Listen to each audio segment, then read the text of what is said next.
இதில் விஜயகாந்த் வந்து ஏஐ தொழில்நுட்பத்தில் அந்த ஒரு உருவத்தில் வந்து வரக்கூடிய காட்சி இருக்கு அப்படிங்கிறத வந்து ஏற்கனவே வந்த செய்தி இது. அது வந்து நடக்காதோ அப்படிங்கிற ஒரு போக்கில் போயிட்டு இருக்கு. செந்தூர பாண்டி படத்தில் வந்து விஜய் அறிமுகப்படுத்துறது வந்து கேப்டன் தான். ஏன்னா அதுக்கு முன்னாடியே ஒரு அறிமுகமாகி நடிகர் தான் விஜய். ஒருவேளை ஒரு பிரபலமான நடிகருங்கிறதுக்கான ஒரு விஷயமா அவர் அதை இன்னொரு கட்சி ஆரம்பிக்கக்கூடிய விஜய் படத்துல இதை அனுமதிக்கு கொடுப்பாங்களா? ஒரு பலாப்பழ ஊர்க்காரரை வந்து பேசிட்டு இருக்கிறாங்க. அநேகமாக மூத்த அரசியல் ஆலோசகராக அவர் ஜாயின் பண்ற வாய்ப்பு தன்னுடைய இந்த கட்சியில வந்து தனக்கு இணைச்சிக்கிறதுக்காக அறிவிக்கிறதுக்கான வாய்ப்பு இருக்கு. அந்த படத்துல எந்த தவறுமே இல்லை. ஒருவேளை வெளிவந்த நேரம் அந்த மாதிரி இருந்திருக்கும். இல்லைன்னா அது ஒரு வெற்றிகரமான சுவாரஸ்யமான திரைப்படமும் கூட இருக்கு. இப்போ அது ஏன்னு தெரியல, இப்படி ஒரு தமிழ் ஆர்வலர் வந்து திடீர்னு திசை மாதிரி அதுக்கு சார்னு பேர் தெரியுது. அது ஒரு தமிழ்ல வச்சிருக்கலாம் அப்படிங்கிறது தான் என்ன மாதிரியான அது. இது வந்து ஏன் அவங்க தமிழ்ல வைக்கலையா, இது இங்கிலீஷ்ல வைக்கலையா, எல்லார்ட்டையும் கேட்டுற முடியாது. சூர்யாவுக்கும் விஜய் சேதுபதிக்கும் ஏதோ ஒரு மனத்தாங்கல் இருக்கிறதா தெரியல, ஒன்றும் இல்லை. ஆனால் அவங்கள்ட்ட அது வந்து ஒரு உள்நோக்கம் இருக்கிறதா தெரியல. வெறும் அடிதடி மசாலா அப்படிங்கிறது ஒரு பக்கம் இல்லாமல், அது மட்டும் இல்லாமல் ஒரு தங்கைக்காக எவ்வளோ பாசம் காட்டக்கூடிய ஒரு அண்ணன் அப்படிங்கிற மாதிரி ஒரு நவீன பாசம் மலரா அப்படிங்கிற ஒரு கான்செப்டாகவும் இருக்கும் அப்படின்னு சொல்கிறாங்க.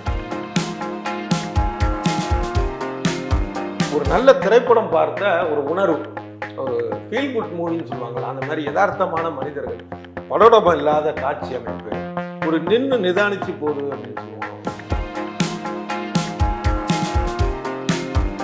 ஆனால் சமீபமாக கொண்டு வந்து குவிக்கப்படுகிறார்களோ அப்படிங்கிற ஒரு சந்தேகத்தை இருக்கு. இந்த வீடியோவை உங்களுக்கு வழங்குபவர்கள் Paces Pay, secure digital payments with multiple features and great success rate. வணக்கம். இன்றைய சந்திப்பில் நம்முடன் இணைந்திருப்பவர் பத்திரிகையாளர் டிவி சோமு அவர்கள். வணக்கம். வணக்கம். சினிமா அப்டேட்டுக்காக உங்களை அழைச்சிருக்கோம். இப்போ விஜயோடைய பிறந்தநாள் 22ஆம் தேதி. அரசியல் ரீதியாகவும் சினிமா ரீதியாகவும் பல அறிவிப்புகள் வெளிவரும் அப்படின்னு எல்லாருமே மீடியாவில் பேசிக்கிட்டே இருக்காங்க. என்ன மாதிரியான அறிவிப்பு வெளிவரும்னு நீங்கள் நினைக்கிறீங்க? இப்போ பொதுவாக விஜய் படம், அஜித் படம் ரெண்டுமே பார்த்தீங்கன்னா அப்டேட்டுகள் வந்து குவிஞ்சிக்கிட்டே இருக்கும். திடீர்னு ஷூட்டிங்கில் வந்து இந்த மாதிரி நடந்துச்சா, அந்த மாதிரி வந்து அது மாதிரி ஒரு அஃபீஷியல் இல்லாத அப்டேட் கூட வரும். ஆனால் ஒரு விதிவிலக்காக பார்த்தீங்கன்னா இந்த படத்தில் வந்து அந்த அளவுக்கான ஒரு அப்டேட்டு இல்லை. கோட் படத்தில் கம்மியாக இருக்குது. இது ரசிகர்களுக்கு ரொம்ப வருத்தமாகவும் இருக்குது. இப்போ பல பேரும் பார்த்தீங்கன்னா ட்விட்டரில் போட்டுகிட்டே இருக்காங்க, அது மாதிரி என்ன அது அப்டேட்டை காணும். ஏன்னா லியோவுக்கு மிகப்பெரிய அப்டேட் நடந்தது. லியோ உட்பட விஜய் படம்னாலே அது மாதிரி இருக்கும். லியோவுக்கு இன்னும் நீங்கள் சொன்ன மாதிரி நிறைய ஒவ்வொரு நாளும் பிரச்சனை வரும், சர்ச்சை வரும். இது இல்லாமல் அப்டேட்டை தாண்டி இவங்களே கிரியேட் பண்ணுற நியூஸ் வரும். விஜய் வந்து இந்த ரோலில் நடிக்கிறாரு, இந்த ஃபோட்டோ அது இதுன்னு ஏதாவது ஒன்று வந்துகிட்டே இருக்குது. இதில் அந்த மாதிரி இல்லை. அது நான் பல பேருக்கு விஜய் ரசிகர்களுக்கு வந்து வருத்தத்தை ஏற்படுத்தியிருக்கு. அப்புறம் அந்த தயாரிப்பு தரப்புல இருந்தே வந்து பார்த்தீங்கன்னா இந்த மாதம் வந்து ஒரு கொண்டாட்டமான மாதம், நிறைய அப்டேட் வருங்கிற மாதிரி இந்த அர்ச்சனா கல்பாத்தி சொன்னாங்க தயாரிப்பாளர் தரப்பில். அதே மாதிரி வெங்கட் பிரபுவும் சொன்னார், ஒரு அசத்தலான அப்டேட் இருக்குது அப்படிங்கிற மாதிரி அவர் ட்வீட் பண்ணியிருந்தாருங்க. இதில் நம்ம விசாரித்த வகையில் என்ன இதுக்கான ஒரு அப்டேட்டாக இருக்கும் அப்படிங்கிறதுனா டீசர் வெளியீடு, இந்த படத்துடைய டீசர் வெளியீடு. இதுக்கு முன்னாடி இன்னொன்று சொல்லணும்னா இந்த அப்டேட்டுக்கான ஒரு குறைபாட்டுக்கான காரணம் வந்து இயக்குனர் தரப்போ இல்லை படக்குழுவோ இல்லை வந்து தயாரிப்பாளர் தரப்போலாம் இல்லை. இது வந்து விஜயோடைய விருப்பமே அதுதான். இப்போ அதீதமான அந்த லியோ மாதிரியான ஒரு அதீத ஒரு விளம்பரம் தேவையில்லை, ஒரு ஹைப்பை ஏற்படுத்துறாங்க. இது நார்மலாக அதை கொண்டு போய், ஏன்னா அவர் வந்து இது நடிக்கிறாரு 68, அடுத்து 69, இதோட முடியுது அவருடைய ஒரு திரை வாழ்க்கை முடிந்து முழு நேர அரசியலுக்கு வர்றாரு. ஸோ அதனால் இந்த ரெண்டு படத்தையும் கூடுதலான ஒரு முக்கியத்துவத்தோடு இருக்கார். அதீதமான ஒரு எதிர்பார்ப்பை கொடுத்து அதுவே வந்து ஒரு பேக் ஃபயர் ஆகிடக்கூடாதுல்ல. அதனால் அவர் சொல்படி தான் அது நடந்துட்டு இருக்கு. அதில் வந்து டீசர் வர்றதுக்கான வாய்ப்பு இருக்குது. அதுக்கான வேலைகள் போயிட்டு இருக்கிறதா, ரெடி பண்ணுறதுக்கான ஒரு வேலைகள்லாம் போயிட்டு முடிந்ததாக சொல்கிறாங்க. அப்புறம் இன்னொரு இது வந்து ஏற்கனவே வந்த ஒரு அப்டேட்டிலேருந்து பின்வாங்குவாங்களோ அப்படிங்கிற ஒரு எண்ணம் வந்திருக்கு. என்னன்னா இதில் விஜயகாந்த் வந்து ஏஐ தொழில்நுட்பத்தில் வர, அதாவது அது தமிழில் என்ன சொல்லுவாங்க, அது செயற்கை நுண்ணறிவா, அந்த ஒரு உருவத்தில் வந்து வரக்கூடிய காட்சி இருக்குது அப்படிங்கிறத வந்து ஏற்கனவே வந்த செய்தி இது. அது வந்து நடக்காதோ அப்படிங்கிற ஒரு போக்கில் போயிட்டு இருக்கு. இது என்ன காரணம்னா, ஆரம்பத்தில் இருந்த இந்த விஷயத்தை வந்து வெளிப்படையாக சொன்னது திரைப்படக்குழுலேருந்து சொல்லலை. இது முதலாக சொன்னது வந்து போன 4ஆம் தேதின்னு நினைக்கிறேன். இவங்க பிரேமலதா, விஜயகாந்தோடைய மனைவியும் அந்த தேமுதிக தலைவருமான பிரேமலதா தான் சொன்னாங்க. அவங்க சொன்னப்பயே அதில் ஒரு இக்கு வச்சுருந்தாங்க. அது எத்தனை பேர் கவனிச்சாங்கன்னு தெரியல. அதாவது ஒரு 5வது தடவை வந்து இந்த டைரக்டர் வெங்கட் பிரபு வந்து என்கிட்ட கேட்டார், அதை பற்றி பேசணும். அப்புறம் நான் இப்போ இதில் தேர்தல் பரப்புரையில் இருந்தப்பையும் அந்த மாதிரி வந்து கேட்டார், பேசணும். கடைசியாக நான் அவங்கள்ட்ட சொல்லிட்டேன், விஜய் வந்து கேட்குறப்ப நாங்கள் அதுக்கான அனுமதி கொடுக்குறோம் அப்படின்னு. ஆக விஜய் வந்து தன்னை சந்திக்க வேண்டும் ஒரு முறையா. அது தப்பு சொல்ல முடியாது இல்லை. நம்ம விஜயகாந்த் வந்து ஒரு சீனியர். இவர் அந்த பேட்டியிலேயே அவர் இன்னொன்று சொல்லியிருந்தார். எப்படின்னா, செந்தூர பாண்டி படத்தில் வந்து விஜயை அறிமுகப்படுத்தினது வந்து கேப்டன் தான் அப்படின்னு. ஆனால் அதில் ஒரு இது அவர் எந்த அர்த்தத்தில் சொன்னாருன்னு தெரியல. ஏன்னா அதுக்கு முன்னாடியே ஒரு அறிமுகமாகி நடிகர் தான் விஜய். ஒருவேளை ஒரு பிரபலமான நடிகருங்கிறதுக்கான ஒரு விஷயமா அவர் அதை சொல்லியிருக்க வாய்ப்பு இருக்குது அப்படின்னு. இப்போ இந்த 2 விஷயமும் விஜய் தரப்பில் எப்படி எடுத்துக்குவாங்க அப்படிங்கிறதுக்கான ஒரு இது இருக்குது. இப்போ விஜய் பிரபாகரன் கூட சொல்லியிருந்தார்ல, அதாவது நான் விஜய் அண்ணாவை வந்து நான் நேரடியாக பார்த்ததே கிடையாது, அப்போட இறப்புக்கு அவர் வந்தப்போ தான் அவரை பார்த்தேன் அப்படின்னாரு. அது ஒரு வகையான ஒரு நெருடல் மாதிரியான ஒரு விஷயமா இருந்தது. ஆனால் அதுலேயே அவர் இன்னொன்று சொன்னார், அந்த இறப்புக்கு வந்த சமயத்தில் வந்து என்னோட தலையில் கை வச்சு பார்த்துக்கிறேன் அப்படிங்கிற மாதிரி சொன்னாருன்னு சொல்லி நிகழ்ந்து சொன்னார். அது ஒரு ப்ளஸ்ஸு இருக்குது. ஆனால் இது என்னன்னா, நேரடியாக போய் இவர் வந்து பிரேமலதாவை பார்ப்பாரா அப்படிங்கிறது ஒரு மிகப்பெரிய ஒரு கேள்விக்குறி தான். அதுக்கான வாய்ப்புகள் தெரியல. இன்னொரு பக்கமும் பார்க்கணும், என்னென்னா இப்போ விஜயகாந்தோடைய எழுச்சி ஒரு கட்டம் இருந்தது. அப்புறம் அப்படியே அந்த கட்சி, அதாவது விஜயகாந்துடைய கட்சி தேமுதிக அப்படியே குறைந்தது. இப்போ ஒரு மறைவுக்கு அடுத்தது பார்த்தீங்க அப்படின்னா, இப்போ விருதுநகரில் மிகப்பெரிய அளவில் ஒரு கணிசமான வாக்கு வாங்கியிருக்காங்க. அந்த ஒரு சூழலில் இன்னொரு கட்சி ஆரம்பிக்கக்கூடிய விஜய் படத்தில் இதை அனுமதிக்கு கொடுப்பாங்களா அப்படிங்கிறதுக்கான ஒரு கேள்வி இருக்குல்ல. அதனால் ஏற்கனவே வந்த, அதாவது இந்த அப்டேட்டு கேட்டிங்கல்ல, அது ஒரு பக்கம் இந்த டீசர் வரும் அப்படிங்கிறது. இன்னொரு இது என்னென்னா, இது ஏற்கனவே வந்த ஒரு அப்டேட் வந்து நடக்காது அப்படிங்கிறதுக்கான காரணம் இருக்குங்கிறதுக்காக சொல்கிறேன். அதோட இன்னொரு அப்டேட் என்னன்னா, இவருடைய அடுத்த படம் அப்படிங்கிறதுக்கான ஒரு விஷயத்தை பற்றின ஒரு தகவல் வர்றதுக்கான ஒரு வாய்ப்பு இருக்கிறதா சொல்கிறாங்க. 22ஆம் தேதி பல அறிவிப்புகளை நம்ம எதிர்பார்க்கலாம். இந்த இது வந்து அரசியல் ரீதியாக கேட்டிங்க. இப்போ என்ன அரசியல் ரீதியாக என்னென்னா, மாநாடு அறிவிப்பாங்க அப்படிங்கிறது கிட்டத்தட்ட ஒரு உறுதியான ஒரு விஷயம். ஏன்னா அது வந்து புஷி ஆனந்த் கூட ஒரு செய்தியாளர் சந்திப்பில் வந்து மாநாடு இந்த மாதிரி விஷயங்கள்லாம் தளபதி சொல்லுவார் அப்படிங்கிற மாதிரி சொன்னார். ஸோ அது வந்து மாநாட்டுக்கான ஒரு அறிவிப்பு இருக்கிறதுக்கான ஒரு வாய்ப்பு கிட்டத்தட்ட இருக்குது, அது சொல்லியிருந்தான். இன்னொரு விஷயம் வந்து என்னென்னா, அரசியல்வாதிகள் சில பேர், அதாவது அரசியலில் இருந்து செல்வாக்கெல்லாம் செலுத்தி ஒரு ஓய்ந்து பொய்யில் ஓய்வெடுத்து கொண்டு இருக்கக்கூடிய ஆனால் மரியாதைக்குரிய ஒரு இடத்துல இருப்பாங்க சில அரசியல்வாதிகள். அந்த மாதிரி வந்து இப்போ ஏன்னா அது இன்னும் கன்ஃபார்ம் ஆகலை அப்படிங்கிறதுனால நம்ம ஒரு சூசகமாக சொன்னோம், ஒரு பலாப்பழ ஊர்க்காரரை வந்து பேசிக்கிட்டு இருக்கிறாங்க. அநேகமாக அன்று வந்து பிறந்தநாள் வாழ்த்து பெறுவதற்காக அவரை இவர் சந்திக்கலாம், விஜய் சந்திக்கலாம். அந்த நேரத்தில் அவர் வந்து அந்த மூத்த அரசியல் ஆலோசகராக அவர் ஜாயின் பண்ணுற வாய்ப்பு, தன்னுடைய இந்த கட்சியில் வந்து தன்னை இணைச்சிக்கிறதாக அறிவிப்பதற்கான வாய்ப்பு இருக்குது. இதை தவிர இன்னும் 2 மாஜிக்கள் முன்னாள் அமைச்சர்கள்ட்ட பேசிட்டு இருக்கிறாங்க. அது இந்த மாதிரியான ஒரு விஷயம் நடக்கும். ஸோ அதனால் இந்த 2 அப்டேட், ஒன்று மாநாடு, அடுத்தது வந்து ஒரு மூத்த அரசியல் தலைவர், இவங்களுக்கான ஒரு வாய்ப்புகள் இருக்குது. சினிமா அப்டேட்டில் விஜயகாந்த் வந்த ஒரு விஷயத்தை வந்து ஒரு பின்வாங்கி இருக்கிறாங்க, அந்த விஷயத்தில் சொன்னல. அதே மாதிரி அரசியல் ரீதியான ஒரு விஷயம் வந்து ஒரு மீடியாவாக உருவாக்கின ஒரு விஷயம் இருக்குது. அதற்கான ஒரு முற்றுப்புள்ளி ஏற்கனவே வச்சுட்டார் விஜய். என்ன அப்படின்னா, சீமான் கட்சியுடைய ஒரு கூட்டணி அப்படிங்கிற மாதிரி இருக்குமோ அப்படின்ட்டுதுன்னு. இப்போ வரக்கூடிய விக்கிரவாண்டி தேர்தலில் யாருக்கும் ஆதரவு இல்லைன்னு அறிக்கையும் கொடுத்துருக்கிறாரு. இதுல இருந்தால் தெரிஞ்சிருக்கும், அது வந்து நம்ம யாரு கூடவும் ஒரு கூட்டணி அப்படிங்கிறதுக்கான முடிவுக்கு வரலன்னு. இது குறித்த ஒரு தெளிவான அறிவிப்பு இன்னைக்கு வரலாம். நாங்கள் எங்களுடைய பாதை என்ன, யாரு கூட சேர்வு, எங்களோட கொள்கை என்ன அப்படிங்கிற மாதிரியெல்லாம் வந்துருன்னா அதுக்கான ஒரு வாய்ப்பு இன்னைக்கு இருக்கு. அப்புறம் இயக்குனர் போஸ் வெங்கட் அவர் இயக்கத்தில் மாப்போசின்னு ஒரு படத்தை அறிவிச்சாங்க.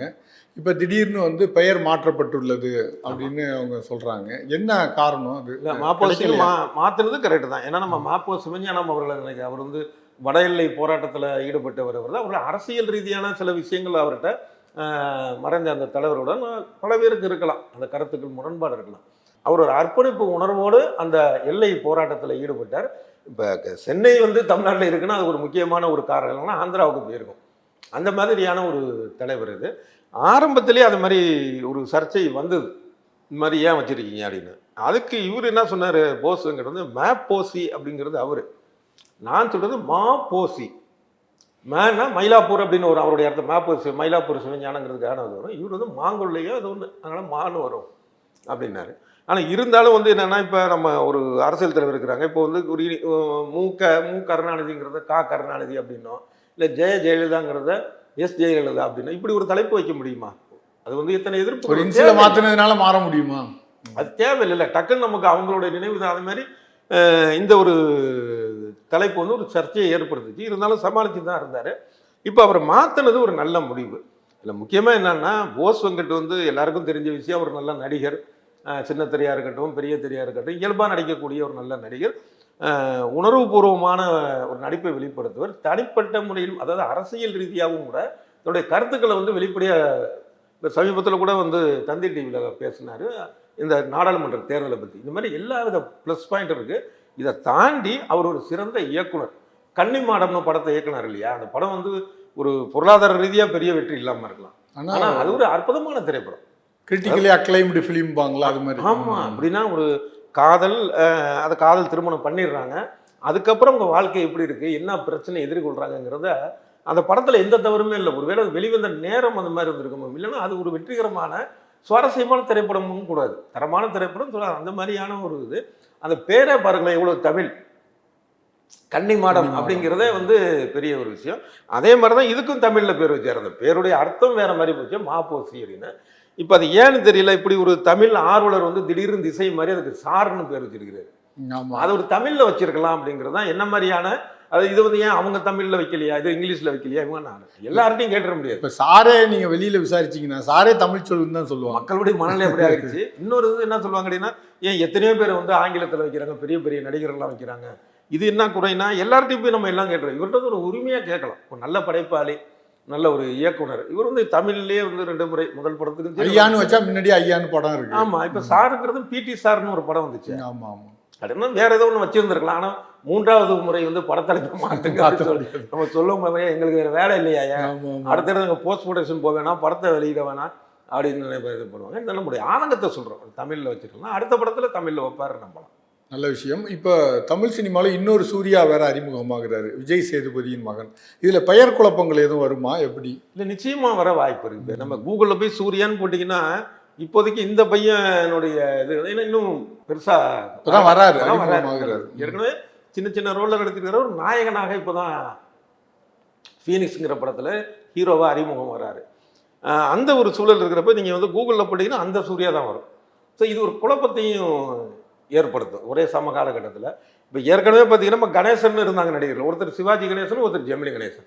சீனிவாசன் இருந்தார், ஒருத்தர் தேங்காய் சீனிவாசன், இன்னொருத்தர் பார்த்தா ஜி சீனிவாசன் அப்படி இருந்தார். இப்போ இந்த காலத்தில் பார்த்தீங்கன்னா பவர் ஸ்டார் சீனிவாசன். ஆக ஏதோ ஒரு விதத்தில் வந்து ஒரு வித்தியாசப்படுத்துறதுக்கான ஒரு விஷயம் இருக்குது. அந்த மாதிரி இவர் வந்து என்னன்னா சூர்யா சேதுபதினு கூட வைக்கலாம். ஏன்னா சேதுபதி அப்படின்னா மன்னர், அவரோட அப்பா பேரோட தொடர்ச்சி இருக்குல்ல, டக்குன்னு ஒரு ஐடென்டிஃபை ஆகும். இன்னொன்று சேதுபதினா மன்னர், நடிப்புல மன்னராக இருக்கிறார் அவங்க அப்பா. அந்த மாதிரி இவருக்கு நடிப்பு சக்கரவர்த்தி ஆகட்டும், அவங்க அப்பா பேன் இண்டியா நடிகர் அப்படின்னா ஒரு பேன் வேர்ல்டு வரட்டும். அது மாதிரி விஜய் சேதுபதி அப்படிங்கிற மாதிரி சூர்யா சேதுபதி அப்படின்னு வைத்திருந்திருக்கலாம் அவங்க. அது என்ன அப்புறம் அது சம்மந்தமாக சில செய்திகளை கேட்டோம் அவர்கிட்ட. ஒரு எப்படின்னா ஸ்டேஜில் இல்லை, இப்போ அந்த படத்துடைய நிகழ்ச்சி நடந்தில்லை, அது முடிஞ்சிட்டு போகிறப்ப அது கேட்டோம். இதோட ஆப்ஜி ரெக்கார்டு இல்லை, ஒரு 4-5 செய்தியாளர்கள்லாம் இருந்தோம் அப்படின்னு கேட்குறப்ப அவரும் சரி, அவர் பையனும் சரின்னா இல்லை அது என்னன்னு பார்ப்போமே, டைரக்டர் சொன்னார் சூரியன் நல்லா இருக்கும்னு சரின்ட்டோம், போக போக பார்ப்போம் அப்படிங்கிறாங்க. அவர் எந்த அர்த்தத்தில் அவங்க அது மாதிரியான இது வச்சுக்க சூழல் பொறுத்து அது பேரை மாற்றுறதுக்கு ட்ரை பண்ணுவாங்க. ஆனால் வேற மாற்ற வேண்டாம், நீங்கள் சொன்ன மாதிரி சூர்யா சேதுபதினு வைக்கலாம். ஆனால் எப்படி இருந்தாலும் இது வந்து ஒரு தேவையில்லாத வேலையை தான் சொல்லணும். தேவையில்லாத ஒரு குழப்பத்தை ஏன் ஏற்படுத்தணும், குழப்பம் வந்து அப்புறம் அதுக்கு ஒரு தீர்வு. இதுலேயும் சூர்யாவுக்கும் விஜய் சேதுபதிக்கும் ஏதோ ஒரு மனத்தாங்கள் இருக்கிறதெல்லாம் தெரியல, ஒன்று இது இல்லை. ஆனால் அவங்கள்ட்ட அது வந்து ஒரு உள்நோக்கம் இருக்கிறதா தெரியல. இருந்தாலும் இது ஒரு குழப்பத்தை தவிர்க்கிறதுக்கு படம் நம்ம தானே வரப்போகுது அப்படிங்கிறப்ப வந்து சூர்யா சேதுபதி அப்படிங்கிற மாதிரியானது ஏதோ ஒன்று அவங்க விருப்பத்துக்கு வச்சு ஒரு வித்தியாசத்தை காட்டுறது நல்லது, நல்ல விஷயம்தான் அது. ஏன்னா வீண் குழப்பங்கள் தேவையில்லை. ஆமாம். அதே மாதிரி தனுஷோட 50வது படம், அதில் என்ன சிறப்புகள் இருக்குது அந்த படத்தில்? அது அவரே இயக்குறாரு அப்படிங்க, ஏற்கனவே இயக்கியிருக்கிறாரு. அதை வந்து ரெகுலராக பண்ணுறதில்ல, ரொம்ப ரேரான ஒரு விஷயம் தானே அவர் இயக்குறது. இவர் இயக்கியிருக்கிறார் அப்படிங்கிறது. அதில் தங்கைக்காக வெறும் அடிதடி மசாலா அப்படிங்கிறது ஒரு பக்கம் இல்லாமல், அது மட்டும் இல்லாமல் ஒரு தங்கைக்காக எவ்வளோ பாசம் காட்டக்கூடிய ஒரு அண்ணன் அப்படிங்கிற மாதிரி ஒரு நவீன பாசமலரா அப்படிங்கிற ஒரு கான்செப்டாகவும் இருக்கும் அப்படின்னு சொல்கிறாங்க. அதோடைய இப்போ இது கூட தள்ளி போட்டிருக்காங்க. இப்போ இந்த மாதம் வர Release தள்ளி போட்டிருக்காங்க. date. அடுத்த மாதம் 26 வந்து போட்டிருக்காங்க. ஏன்னா 28 இவருக்கு பிறந்த நாள். ஸோ அதை ஒட்டி வரட்டும் அப்படின்னு. ஆனால் அது மட்டும் இல்லை, அந்த போஸ்ட் ப்ரொடக்ஷனில் வந்து ஒரு சில நவீன விஷயங்களை அவர் வந்து ஏன்னா இவர் தானே இயக்குனர் தனுஷ் பண்ணுறாரு அப்படிங்கிற மாதிரியான என்னென்னா இந்த ஒளி அமைப்பு அப்படிங்கிறது வழக்கமாக இருக்கிறது இல்லாமல் இன்னும் சில டெக்னாலஜிக்கலாக சில அட்வான்ஸாக சில விஷயங்களை வந்து இவர் கொண்டு வந்து அதை பண்ணுறாரு. அதனால் போஸ்ட் ப்ரொடக்ஷனில் கொஞ்சம் லேட். ஆனால் ஒரு மிகப்பெரிய வெற்றி படமாக அதை மாற்றணும் அப்படிங்கிற ஒரு எண்ணம் இருக்கும்ல உங்களுக்கு? நிச்சயமாக இருக்கும். ஏதோ எடுத்தோம் வந்தோம் அப்படின்னு செய்ய மாட்டாங்க. ஆமாம், நிச்சயமாக வந்து இருக்கும். அதுக்கேற்ற மாதிரி அது தயாராகி இருக்கிறதா தான் சினிமா வட்டாரத்தில் சொல்கிறாங்க. அதனால் வெற்றி பெறக்கூடிய வாய்ப்புகள் உள்ள ஒரு திரைப்படம். அப்புறம் எழுத்துலகத்திலேருந்து ஒரு இயக்குனர் பாஸ்கர் சக்தி அவர் இயக்கிய ரயில்னு ஒரு படம், புதுமுகங்களை வைத்து எடுக்கப்பட்ட ஒரு படம். அந்த படம் பார்த்த அனுபவத்தை பகிர்ந்துங்க. முதல்ல நண்பர் பாஸ்கர் சக்தி அவர்களுக்கு வாழ்த்துகள். என்னென்னா உண்மையிலே ஒரு சில பேர் நம்ம ஒரு நல்ல நெருங்கிய நண்பர்களாக இருக்கிறத ஒரு பெருமிதமாக கூட நினைப்போம் இல்லையா? அந்த மாதிரியான ஒரு குணாதிசயம் உள்ள ரொம்ப அமைதியான சுபாவம், எந்த மாதிரியான ஒரு மனிதர்கள்ட்டையும் வந்து அதான் எனக்கே ஃப்ரெண்டாக இருக்காருன்னா பாருங்க, அது ரொம்ப ஒரு சிரமமான ஒரு விஷயம்தான். அந்த மாதிரி நல்ல மனிதர் ஒன்று. இன்னொன்று, அவருடைய சிறுகதைகள் எல்லாமே பார்த்தீங்கன்னா ஒரு பொது பார்வையோடு இருக்கும், ஒரு தனிப்பட்ட உணர்வோடு இருக்கும். அதை தாண்டியான ஒரு பொது பார்வை இருக்கக்கூடிய ஒரு சமூக அக்கறை கொண்ட ஒரு மனிதன். அவருடைய எழுத்து படைப்பு அந்த மாதிரியான ஒரு விஷயம். அவருடைய சிறுகதைகள் மட்டும் இல்லை, அதை தாண்டி வந்து பார்த்தீங்க அப்படின்னா தொலைக்காட்சி தொடர்களாக இருக்கட்டும், ஒரு வசனங்கள் திரைப்பட வசனங்களாக இருக்கட்டும், தன்னுடைய ஒரு பொது நோக்கம் அப்படிங்கிற ஒரு விஷயத்தை, பொது அக்கறை அப்படிங்கிறத பதிவு பண்ணிக்கிட்டே இருக்கக்கூடிய ஒரு நல்ல மனிதர் அவர். அவருடைய படம் அப்படிங்கிறப்ப அவரை அறிந்தவர்கள், அவருடைய படைப்புகளை படைத்தவர்கள்லாம் ஒரு எதிர்பார்ப்போடையே இருந்தோம் இந்த படம் பார்க்கணும் அப்படின்ட்டு. அது மாதிரி ஏற்கனவே வடக்கன்னு வச்சுருந்தாங்க, அதுக்கப்புறம் தான் சென்சார் போர்டு அவங்க வந்து இதை அனுமதிக்கலை அப்படிங்கிறதுனால ரயில் அப்படின்னு பண்ணி இது பண்ணி மாதிரி. ஆனால் இந்த இதை வந்து அவங்க எதிர்பார்க்கலன்னு நினைக்கிறேன், இந்த மாதிரி பெயரில் அனுமதி தர மாட்டாங்க. ஏன்னா படத்தில் ரயில் வரக்கூடிய ஒரு காட்சிகளே இல்லை, இவங்க நோக்கமும் அது இல்லை, அது ஒரு குறை கிடையாது. அப்படி வச்சிருந்தாங்கன்னா அதை எடுத்துருப்பாங்க அவங்க. ஆனால் அதையும் வந்து ஒரு ஐடியா பண்ணி ப்ளஸ்ஸாக என்ன பண்ணியிருக்காங்கன்னா, அந்த டைட்டில் வர டயத்தில் அந்த ரயில் ஒளியை வந்து வச்சு அதை சரி பண்ணியிருக்காங்க. அப்புறம் பொதுவாக வடமாநில தொழிலாளர்கள் வந்து இறங்குற ஒரே வாகனமே வந்து ரயில் தான். விமானத்தில் யாரும் வந்து இறங்கி வேலை பார்க்க போல. ஆமாம் ஆமாம், அதனால அந்த ஒரு அடையாளத்தில் வச்சுருக்காங்க. முதல் விஷயம் சொல்லணும்னா அது ஒரு நல்ல திரைப்படம் பார்த்த ஒரு உணர்வு, ஒரு ஃபீல் குட் மூவின்னு சொல்லுவாங்கள்ல, அந்த மாதிரி யதார்த்தமான மனிதர்கள், படோடபம் இல்லாத காட்சி அமைப்பு, ஒரு நின்று நிதானிச்சு போகுது அப்படின்னு சொல்லுவோம். இது இல்லை பார்க்கறதுக்கு எந்த வித ஒரு இதுவும் இல்லை, ஒரு கில்ட்டியாக பார்க்க வேண்டியது. அதே நேரத்தில் ஒரு சில காட்சிகள் இப்போ சினிமா வழக்கமான சினிமா ரசிகர்களையா நம்மளே இருக்கட்டுமே, நம்ம மட்டும் என்ன வித்தியாசம், ஒரு குறிப்பிட்ட காட்சி வந்து ஒரு 2 செகண்டுக்கு மேலே கேமரா நினைச்சுன்னா அப்படியே போர் அடிக்குது. ஆனால் அந்த மாதிரி இல்லாமல் தேனி ஈஸ்வர் பண்ணியிருக்கிறார். அதுக்கு இயக்குனரும் முக்கிய ஒரு காரணம், அந்த காட்சி அமைப்பு. இது மாதிரி இப்போ அது மாதிரி நடித்தவர்கள்லாம் பார்த்தீங்கன்னா அவ்வளோ அற்புதம். அதில் வந்து இந்த ஹீரோயினாக ஒரு அம்மா வருது, ஒரு பொண்ணு, ரொம்ப ஒரு சிறப்பாக நடிச்சிருக்கு. எல்லாமே அதில் வந்து ஒரு ஒளி, அது மாதிரி வந்து பாடல், இசை, இது மாதிரியான இதாக இருக்குது. அது என்னென்னா கதை என்ன அப்படின்னா, பான்பராக்கா போடாத ஒரு வட இந்திய இளைஞனை காட்டியிருக்கிறாங்க. அதுக்கே ஒரு பாராட்டுறதா என்ன, அது ஒரு உண்மை இல்லையே அதில் அப்படின்னு சொல்கிறதான்னு தெரியல. பான்பராக் போடாத ஒரு வட இந்திய இளைஞன் ஒரு தமிழ்நாட்டில் ஒரு கிராமத்தில் ஒரு தொழிற்சாலையில் வேலை பார்க்குறான். அவன் ஒரு வீட்டில் குடியிருக்கிறான். பக்கத்து வீட்டில் பார்த்தா முழு நேர குடிகாரனாக இருக்கக்கூடிய ஒரு தமிழ் ஆள், அந்த ஊர் ஹீரோ அவர் தான். ஆமாம், அவன் இருக்கான். இந்த குடிகார தமிழ் ஆளுக்கு அவனை பிடிக்கல. அப்புறம் அதை தொடர்ந்து பார்த்தா திடீர்னு அந்த இவன் வந்து இறந்துடுறான். அதுக்கப்புறம் அது என்ன ஆகுது, நடுவில் ஒரு பணப்பிரச்சனை வேறு வருது. இது என்ன அப்படிங்கிறது தான் போகக்கூடிய ஒரு கதை. நடித்த ஒவ்வொரு அந்த ஹீரோவாக இருக்கட்டும், உண்மையிலேயே ஒரு குடிகாரன் அப்படிங்கிறது, அந்த அவருடைய மனைவியாக வரக்கூடிய ஹீரோயின், அப்புறம் ரமேஷ் வைத்தியா ஒரு அருமையான ஒரு முழு நேர குடிகாரர். அவர் நடக்கிற நடையும் பேசுகிற பேச்சும் கிண்டலான ஒரு இதுவும், ஏன்பா வெளியூர்காரெல்லாம் வடநாட்டுக்காரெல்லாம் வந்துட்டாங்கிறதுனால வடை போட மாட்டியா, திங்க மாட்டானுங்களா அப்படின்னு கலாய்க்கிறது. இது ஒவ்வொன்றுமே ஒரு காட்சியில கூட மீசையை முறுக்கிக்கிட்டு, நம்மலாம் வீரன் இல்ல, நான் உட்காந்துருப்பேன், காலையில தான் நான் வருவேன், நைட்டு வரமாட்டேன் அப்படிம்பாரு. அதெல்லாம் ரொம்ப பெக்குலியரான ஒரு காட்சி. பயந்துக்கிட்டு உட்காந்துக்கிட்டு மீசையை முறுக்கிட்டு நான் காலையில வர்றேன் அப்படிங்கிறது. இது ஒவ்வொன்றுமே அது எதுவுமே வந்து எப்படி சொல்ல, ஒரு நடிப்பு மாதிரியே தெரியல. அது ஆனால் எல்லாருமே அப்படிதான் நடிச்சிருந்தாங்க. இல்லை இன்னொருத்தரை முக்கியமாக குறிப்பிடணும், அவர் பெயர் தெரியல, அந்த ஹீரோயினுடைய அப்பாவா வரக்கூடியவர். ரொம்ப இயல்பான ஒரு நடிப்பு. உண்மையான கிராமத்துல பகுதியில் ஒரு இருக்க ஒரு தொழில் செஞ்சுட்டா எப்படி இருப்பாரு, ஒரு அதுவும் வந்து இந்த இந்த பணம் வச்சுக்கிட்டு நடக்கிற அப்படியே அந்த பொருத்தமா ரொம்ப பண்ணிருக்காரு. ஒரு அது எப்படி இவர் ஏற்கனவே நடிச்சிருக்கிறாரா என்னன்னு எதுவும் தெரியல. அருமையான ஒரு நடிகர், நல்லா அர்ப்பணம் பண்ணிருக்காரு. ஒரு பணம் இருக்கிற ஒரு ஆளு கிராமத்துல எப்படி நடப்பானோ அதை அழகா செய்கிறாரு அவர். அதே மாதிரி தேனி ஈஸ்வரோட ஒளிப்பதிவு முக்கியமான ஒரு விஷயம் அது. அதான் சொன்னேன், அது ஒரு படபடன்னு போகணும், ஷார்ட் பிரிக்கணும் அப்படிங்கிறது இல்லாமல் ரொம்ப நிதானமாக அந்த இடத்த மனசுக்குள்ளே கொண்டு வந்து சேர்க்குது. அந்த கிராமத்து அழகையும் சரி, ஒரு வீடு வாசல் இதில் அதில் இன்னொன்று எனக்கு பிடிச்ச ஒரு விஷயம் வந்து என்னென்னா, இந்த வடநாட்டிலேருந்து வர்றான்னு சொல்லி தொழிலாளர்கள்லாம் திட்டுறீங்களாடா, அவங்க சொல்கிறாங்களா, அதில் ஒரு டைலாக் வருது, இது மாதிரி வடநாட்டில் வந்துட்டான் அப்படிங்கிற மாதிரி சொல்கிறீங்க. அங்கே நம்ம இங்கே வந்து 1000 கோடி 2000 கோடி முதலீடு பண்ணி இங்கே நம்மளை ஆக்கிரமிச்சிருக்கலாம் யார்? நம்ம அதை காக்காமல் வந்து அப்பாய்த்தனம் கேட்குறோங்கிறது யோசிக்க வைக்கக்கூடிய ஒரு விஷயம். அதுலேயே இன்னொரு இது என்ன அப்படின்னா, வெளிநாட்டில் வேலை பார்த்துட்டு ஒருத்தர் வர்றாரு, நாங்களும் அங்கே வந்தேரி தாண்டா துபாயில் அப்படி. ஆனால் என்னன்னா அங்கே போய் இவங்க குடியேற முடியாது. தான். ஸோ அந்த ஒரு புரிதல் அப்படிங்கிற ஒரு விஷயம் இருக்குது. மற்றபடி சுவாரஸ்யமான இந்த படத்தில் சிறப்புகள் நிறையா பேசிட்டீங்க. பலவீனமாக என்ன நினைக்கிறீங்க? பலவீனமாக என்னென்னா, ஒரு அடிப்படை கதை அமைப்பில் வந்து இப்போ அந்த வட இந்தியாவிலிருந்து இங்கே வரக்கூடிய இளைஞர் நிறையா பேர் குடும்பமாக வர்றாங்க இல்லையா, அவங்கள பற்றின ஒரு இவருடைய ஒரு பார்வை இதாக இருக்கலாம். ஆனால் முழுமையான ஒரு புரிதலாக எனக்கு அது தோணும். ஸ்டடி இல்லாத மாதிரி இருக்கு. ஏன் அப்படின்னா, இங்கே வந்து காலங்காலமாக வந்து இங்கே தமிழ்நாட்டில் இருந்து தாராவியில் போயிருக்கிறாங்க, லக்னோவில் இருக்கிறாங்க. இன்னும் சொல்ல போனால் பர்மாவிலிருந்து வந்தவங்க வடகிழக்கு இந்திய மாநிலத்தில் தமிழர்கள், மணிப்பூரில் வந்தவங்க வந்து தனி ஊரெல்லாம் இருக்குது. இதெல்லாம் வந்து யாருமே இது பண்ண சொல்லவே இல்லை. ஆனால் சமீபமாக கொண்டு வந்து குவிக்கப்படுகிறார்களோ அப்படிங்கிற ஒரு சந்தேகத்தை எழுப்பியிருக்கு. இத்தனை லட்சம் பேர் வர்றாங்க அப்படிங்கிற மாதிரியான ஒரு சூழல் இருக்குல்ல. அதாவது வழக்கமான ஒரு திணிப்பு, சராசரியாக ஆற்றுல தண்ணி போயிட்டே இருக்குன்னா யார் ஜாலியாகவே குளிச்சுட்டு வந்துட போகிறோம். வெள்ளம் வருதுன்னா அதுக்கான விஷயம் இருக்குல்ல. நம்ம அந்த வித்தியாசமான அந்த வேறுபடுத்தி பார்க்கக்கூடிய ஒரு பார்வை வந்து இல்லையோ அப்படிங்கிற ஒரு விஷயம் மனசில் படுது. அந்த அது இருக்கணும். அது இன்னொரு விஷயம் பார்த்தீங்கன்னா, அந்த ஹீரோ அதை முழு நேரமாக குடிச்சிட்டு வேலைக்கு போகாமல் டார்ச்சர் கொடுத்துருக்கோம். பார்த்தீங்கன்னா கழுத்தில் வந்து முருகன் டாலர் போட்டிருக்காரு. ஒருவேளை சீமானம் குறி வச்சு தான் இந்த படத்தை வந்து செய்தி சொல்கிறாங்களோ. முருகருக்கு சீமானம் அவர் தான் வந்து முப்பாட்டன் முருகர் அப்படிங்கிறத கொண்டு வந்து தமிழர் தலைவர்னு சொன்னாங்க. இங்கே தமிழன் குடிச்சிட்டு இருக்கான்னு சொல்லி ஒரு வாட்ஸ்அப் செய்திகளாக இருக்குது. அப்புறம் அதை சொல்லணுங்க. அது ஏன்னா அந்த ஊரில் இருக்கக்கூடிய ஒரு 2 பேரை காட்டுறாங்கன்னு சொல்கிறாங்க, குடிகாரர்களாக காட்டுறாங்க அந்த வசிக்கிறதுங்க அப்படின்னு.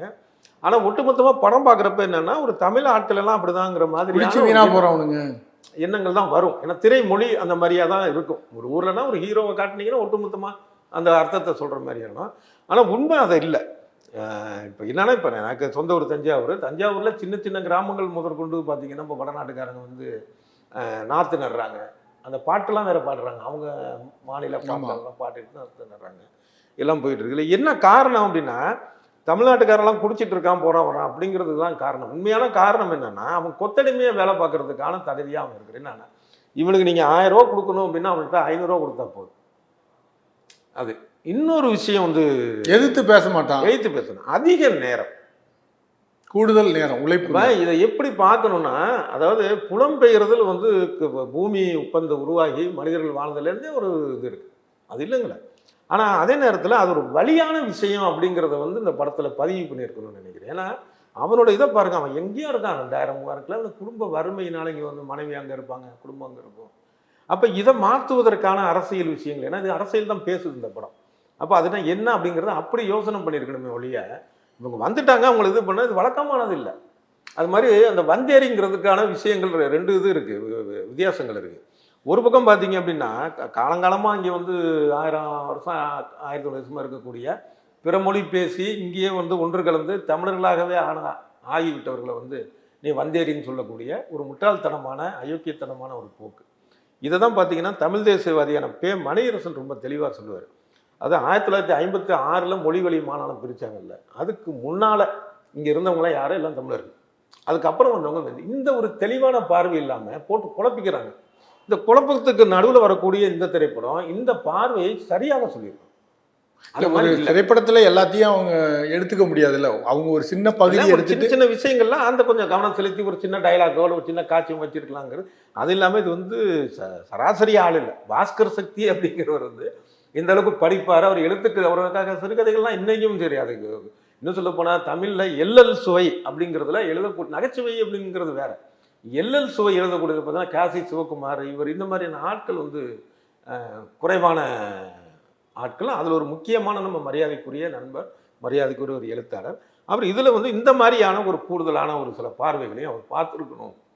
அதனால் வந்து அங்கேருந்து வர்றவங்களை பாதுகாக்கணும் அப்படிங்கிறது மட்டுமே விஷயம் இல்லை. ஏன் இத்தனை பேர் கொண்டு வந்து திணிக்கிறாங்க, இங்கே என்ன செய்யறாங்க, அதனால இங்கே அவங்க என்ன பண்ணுறாங்க, இங்கே என்ன இருக்குது அப்படிங்கிற மாதிரியான விஷயங்கள்லாம் நம்ம பண்ணோம். இதனால் ஏற்படக்கூடிய மாற்றங்கள் அது எந்த மாதிரியான மாற்றங்களாக இருக்குது, இப்போ என்ன மாதிரியான மாற்றங்களாக ஏற்பட்டுக்கிட்டு இருக்குது அப்படிங்கிற ஒரு விஷயம் இருக்குது இல்லையா. இதெல்லாம் வந்து இல்லாமல் வர்றாங்க போகிறாங்க, அவங்கள்ட்ட மனிதாபிமானம் நடந்துக்கிறாங்கிற மாதிரி ரொம்ப எளிதாக. ஏன்னா இந்த வடக்கன் தெற்கன் அப்படிங்கிற மாதிரி வடக்கு தெற்குன்னு ஒரு பிரிவினை பேசுகிற ஒரு காலகட்டத்தில் ஒரு மனிதம் வந்து மிகப்பெரிய விஷயம், நாம் தமிழர்கள் வந்து வந்தாரை வாழ வைப்பவர்கள் அப்படிங்கிற ஒரு இதை தான் அவர் அதை வந்து ஒரு நல்ல இதோட தான் ஒரு மெசேஜோட அதை சொல்லியிருக்கிறதுலாம் அது இருக்கும். அதான் சொன்னேன், அந்த பெரியவர் ஒருத்தர் வர ஃபைனான்ஸ்லாம் விட்டுட்டுதுன்னா அவர் கை காசு செலவு பண்ணி இங்கேருந்தும் வந்து அந்த வட இந்தியாவிலேருந்து செத்து போயிடுறான். அவனுக்கான இது நம்ம நெகிழ்ச்சி, அதான் மனிதாபிமானம். அதுக்கான அதான் சொல்ற பாஸ்கர சக்தியுடைய ஒரு மனசுலேருந்து வந்த ஒரு விஷயம். அது ரொம்ப நல்லா இருக்கு அந்த மாதிரியான விஷயங்கள். அதே நேரத்தில் நமக்கான